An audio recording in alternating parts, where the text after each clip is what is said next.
ครับสวัสดีครับพี่น้องครับผมผู้แทนบิ๊กครับลูกหลานชาวนาทงกุล่าห้องไห้สสชัชวานแพทย์ยาไทยผักไทยสางไทยจังหวัดร้อยเอ็ดครับมีข่าวดีและก็ข่าวร้ายมานำเรียนพี่น้องเกษตรกรชาวนาเอาข่าวใดก่อนพี่น้องเอาข่าวดีก่อนซะเนาะนะครับมื้อนี้ครับวันที่30ตุลาคม2568คณะกรรมการนโยบายเขาแห่งชาติหรือว่านบข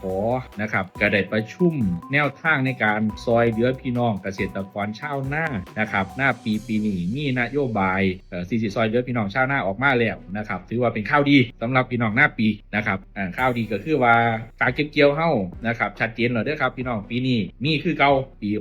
68/69แต่ว่าข่าวร้ายพี่น้องครับนั่นก็คือเงินสดที่ให้ซอยเหลือค่าเกี่ยวข้าวจากไร่ละ 1,000 บาทแต่ก่อนลดเหลือไร่ละ500 บาทครับอีก500 บาทนี่เพิ่นสิให้เป็นสิทธิ์เป็นผู้ปองนะครับไปแลกเอาปุ๋ยผ่านแอปธนาคารธกสนะครับแลกเป็นปุ๋ยแลกเป็นยากับพวกฮู้จักละอีก500 บาทสรุปแล้วเป็นเงินสดแค่500ข้าวไร่ก็คือเงินสดได้น้อยลงเด้อพี่น้องเด้อเป็น2มาตรการแล้วก็อีก1มาตรการที่ซอยเหลือหน้าปีนึงก็คือคันผู้ใดเจ้าไร่เจ้านาเฮาอยากเซาเฮ็ดนานะครับสิมีเงินซอยเหลือไร่ละ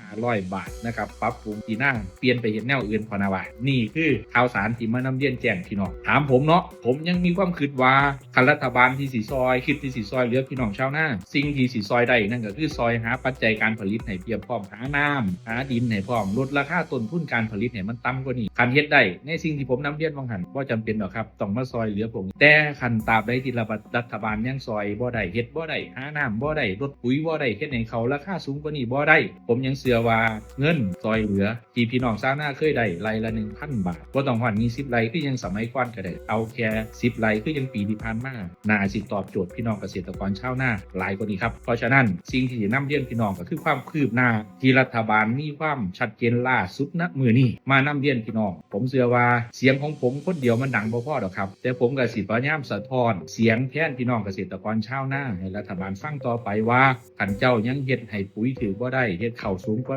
ราคาดีกว่านี้บ่ได้ให้มันสมกับต้นทุนที่ลงไปเฮ็ดบ่ได้ขอเป็นไร่ละ 1,000 บาทซะผมผู้เดียวเฮ็ดบ่ได้เด้อครับเพราะนั้นฝากพี่น้องครับเสียงของพี่น้องสิซอยดังสะท้อนไปหารัฐบาลพี่น้องอยากได้ไร่ละ1,000ขึ้นมีอยู่ทางเดียวครับต้องส่งเสียงซอยกันครับคือจังปีบ่หันเฮาก็สู้จนว่าเพิ่นยอมถอยปุ๋ยคนละครึ่งกลับมาให้เฮาไร่ละ1,000ปีนี้ก็เช่นกันครับผมหวังว่ารัฐบาลสิฟังเสียงของเฮาคือเก่าเป็นกำลังใจให้พี่น้องชาวนาทุกผู้ทุกคนครับไสลาชัชวาลลาไปก่อนครับสวัสดีครับ